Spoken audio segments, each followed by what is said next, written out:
al podcast La Antropología en tiempos del coronavirus, proyecto coordinado por la doctora en etnología Neira Alvarado Solís, profesora investigadora del Colegio de San Luis. En esta última emisión del podcast La Antropología en tiempos del coronavirus, presentamos el volumen 2 de lo que la antropología aporta a la comprensión de la pandemia. Damos una cordial bienvenida a nuestros dos invitados que nos acompañan vía remota, el Dr. Jacques Douart de Suremain y el Dr. Miguel Olmos Aguilera. Dr. Jacques Douart de Suremain, le cedemos el micrófono para que nos cuente brevemente sobre sus actividades laborales. Hola, buenos días. Soy Charles-Édouard de Suremain, antropólogo, director de la Unidad Mixta de Investigación Patrimonios Locales, Medio Ambiente y Globalización del IRD, Instituto de Investigación para Desarrollo, y del Museo Nacional de Historia Natural en París, Francia. Trabajé los temas de alimentación, de cuidados y también de rituales de la pequeña infancia, tanto en África como en América Latina. Me dediqué también a investigar las producciones institucionales de la infancia y sus variaciones locales, como en particular la categoría del niño onusiano. Mis investigaciones actuales se focalizan sobre el lugar y el rol de la infancia en la patrimonialización y el desarrollo. Y finalmente soy actualmente codirector de dos revistas online. La primera es AnthropoChildren y la segunda Anthropology of Food. Doctor Miguel Olmos, ¿puede comentarnos brevemente sus actividades profesionales, por favor? Buenos días, mi nombre es Miguel Olmos Aguilera y soy investigador del Departamento de Estudios Culturales del Colegio de la Frontera Norte en la ciudad de Tijuana. Para iniciar nos gustaría preguntar, ¿cuáles son los retos enfrentados ante esta crisis del coronavirus? Dr. Jacques Douart, por favor. En cuanto a los retos que ha enfrentado la antropología durante la crisis del coronavirus, diría de manera muy pragmática que no se ha podido realizar los trabajos de campos habituales y tampoco las misiones, el apoyo a los proyectos, al trabajo colectivo que se suele hacer con los socios que tenemos aquí en el IRD, en los varios países con los cuales trabajamos, tanto en África, América Latina o en Asia. Bueno, tuvo un impacto severo sobre las movilidades de los investigadores. Resultó así que, varios atrasos en cuanto a, obviamente, el avance de los proyectos, pero también varios problemas administrativos relacionados al uso del dinero, a los gastos que no se han podido hacer. Y como se sabe muy bien, la mayoría del dinero que proviene de ministerios o de agencias o instituciones europeas o nacionales, pues solo permiten el gasto durante el año vigente. Así que estamos todavía enfrentando una situación administrativa muy complicada que se suma al problema de base, que es la imposibilidad de realizar las actividades normales para nosotros, investigaciones en el campo, apoyo a socios y capacitación de estudiantes, etc. Otro reto que se tuvo que enfrentar fue la falta de reuniones colectivas, la falta de ocasión para reunirse y hablar en común colectivamente de los avances de los diferentes trabajos que se realizan. Eso sí, yo lo veo a nivel de la dirección del equipo, es un tipo de dificultad que vamos a tener que superar, que recuperar, porque realmente yo siento que estas reuniones que a veces consideramos que son un poco largas y que nos toman demasiado de tiempo sobre el tema de trabajo más individual, pues es un tiempo muy necesario. Así que yo creo que de alguna manera tendremos que repensar después de la crisis la manera de reunirse de manera segura, pero como que para recuperar un poco el tiempo colectivo perdido. Doctor Miguel Olmos, su turno, por favor. ¿Qué nos puede comentar respecto a estos retos de la crisis sanitaria en la antropología? En la ciudad de Tijuana y en particular en la investigación antropológica del norte de México ha habido varios retos vinculados con el conocimiento antropológico y con el ejercicio de la antropología que tienen que ver con varios rubros. Principalmente el trabajo de campo está en un lugar prominente. Esto debido a que por la pandemia se han suspendido los viajes de estudio, las salidas al campo. En lo particular yo trabajo con las comunidades yumanas y desde el día de San José a mediados del mes de marzo que es la fiesta patronal o la fiesta del pueblo de San José de la Zorra, pues ya no se llevó a cabo porque ya empezaban a darse las primeras disposiciones para la cuarentena. Entonces no se llevó a cabo. Normalmente pues vamos muchos antropólogos, participamos en el ritual, convivimos con la gente. Sin embargo, este tipo de celebraciones en las comunidades yumanas de Baja California se realizan de manera intermitente por diversos factores, entre ellos la muerte de una persona. El luto hace que se suspenda la actividad y en este caso pues fue la pandemia que impidió que se llevara a cabo este ritual y por consiguiente el trabajo de campo. Pero yo creo que la antropología en general sufrió en este sentido de que no se pudo hacer trabajo de campo in situ, sino a través de las redes sociales. Esa fue otra estrategia que muchos colegas y yo en lo particular también estuvimos muy atentos en la información que circula por los medios electrónicos, por la televisión, por el internet sobre todo, y en particular en las redes sociales, en donde tenemos vínculo con los miembros de las comunidades. Entonces, los mismos miembros de las comunidades alertaban sobre la suspensión de algún evento, sobre la continuidad de los eventos, como es el caso de los mayos en Sinaloa y Sonora y los yaquis en Sonora también, quienes anunciaron que no iban a suspender los rituales, sino que los iban a llevar a cabo con todo y la pandemia. Y adjudicaron, por otro lado, que si se daba un contagio no iba a ser por la condición indígena, sino que se iba a llevar a cabo por transmisión de los mestizos, que son los que normalmente van a ver el ritual y que no participan de manera directa. Entonces, en este escenario de pandemia, la antropología padeció también, igual que todos los individuos, igual que todos los saberes de las ciencias sociales y de las ciencias humanas. Gracias a ambos por sus respuestas. Doctor Shah-Edouard, nuestra siguiente pregunta es, ¿cuáles son las aportaciones que ha dejado la crisis del coronavirus en la antropología?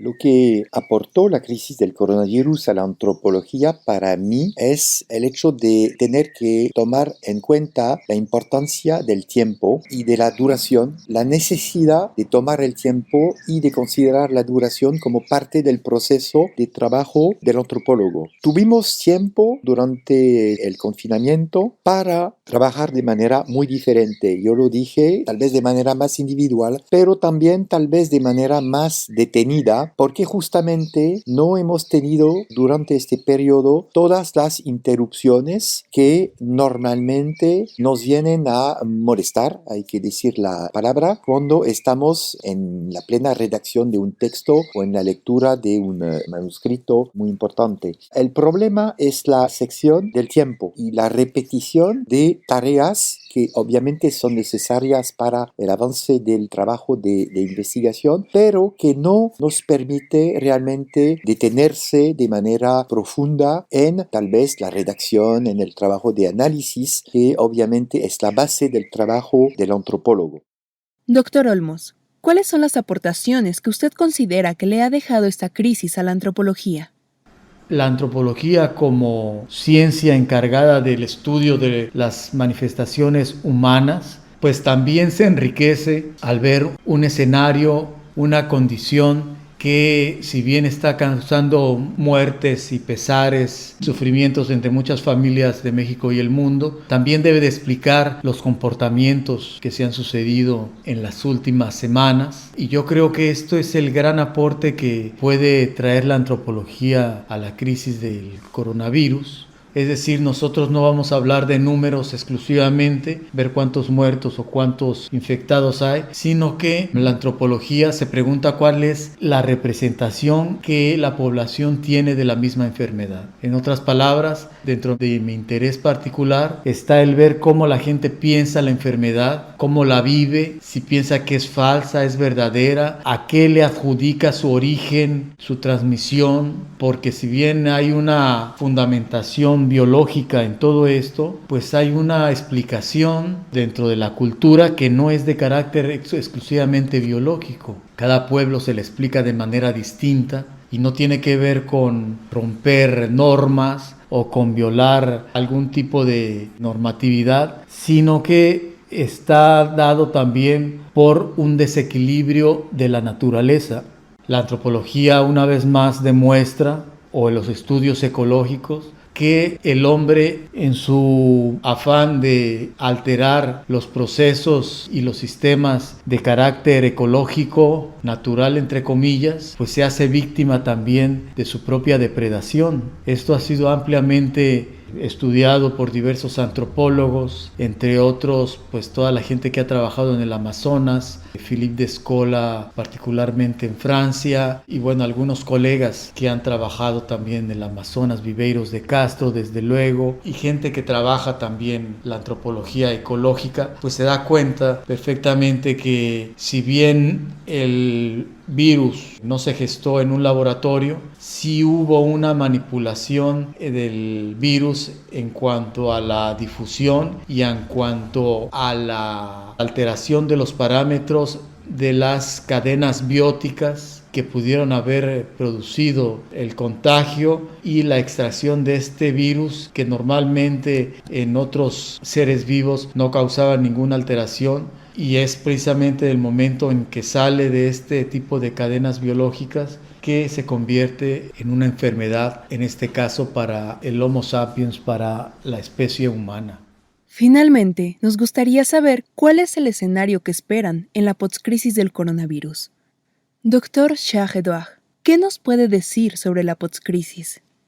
El futuro de la antropología en la postcrisis del coronavirus lo veo cada vez más como una aportación al debate sobre la importancia de lo local sobre lo global, considerando obviamente los dos polos como polos complementarios y necesarios de la misma globalización. Ahora, el enfoque de la antropología, el enfoque muy particular, o sea, microscópico, permite destacar soluciones, tal vez resoluciones muy hábiles, pertinentes, para problemas mayores que obviamente no tienen soluciones tan fáciles de orquestar o de administrar a nivel muy amplio. Yo creo que una de las aportaciones más importantes de la antropología es esa, justamente el hecho de que pequeños grupos, pequeñas sociedades, grupos de actores conllevan con ellos mismos las soluciones a los problemas que enfrentan. Veo que los debates sobre la democracia participativa, la iniciativa local, todos esos temas han sobresalido el debate durante esos meses, en particular en Francia, y creo que la antropología también tiene que acompañar esos procesos que permiten repensar las relaciones entre Estado, individuo, lo global y lo local. Doctor Miguel Olmos, de igual forma, ¿qué compartiría con nosotros para la postcrisis del coronavirus? Yo pienso que el conocimiento que la antropología tenga sobre el comportamiento de las sociedades que estuvieron sumergidas en la pandemia, pues va a ser de gran ayuda para la elaboración de una política pública de tipo sanitario, es decir, la salud pública tiene mucho que decir a través de los estudios antropológicos, suponer cómo se comportan las poblaciones, cómo se comporta el ser humano, cómo el ser humano tiene una concepción particular y a través de su visión del mundo pues va a explicarse el fenómeno de la pandemia. Yo creo que no podemos presuponer que todo el mundo va a explicarse la pandemia a través de los mecanismos exclusivamente biológicos, sino que las diferentes culturas, a través de sus múltiples visiones del mundo, van a dar también muchísimas otras explicaciones a la pandemia, y lo que es necesario finalmente hacer para detener los contagios es saber cuáles son los mecanismos que la gente o que las culturas y sociedades echan a andar para detener un mal. En el caso de las poblaciones indígenas, sabemos que los rituales y la ritualización del mundo es completamente fundamental para la continuidad de la vida cultural, y en este sentido pues hay que reconocer que es un mecanismo también para darle vida a la cultura, y por lo tanto la pandemia, al interferir en la vida pública, pues también va a tener un tipo de explicación específica, también una explicación sobre su cura, sobre su contagio y sobre su exterminio en particular. Dr. Jacques Doig de Suramain y Dr. Miguel Olmos, muchas gracias por compartir sus reflexiones antropológicas ante esta crisis sanitaria del coronavirus y por acompañarnos en esta última emisión del podcast, La Antropología en Tiempos del Coronavirus. Aprovechamos el momento para extender este agradecimiento a todas y todos nuestros invitados a lo largo de estas 17 emisiones. Un agradecimiento especial a las niñas y los niños que nos acompañaron y a todas las personas que formaron parte de este proyecto. Esto fue La Antropología en Tiempos del Coronavirus. Las entrevistas presentadas fueron grabadas y autorizadas por nuestros invitados mediante diferentes aplicaciones de comunicación entre mayo y junio de 2020.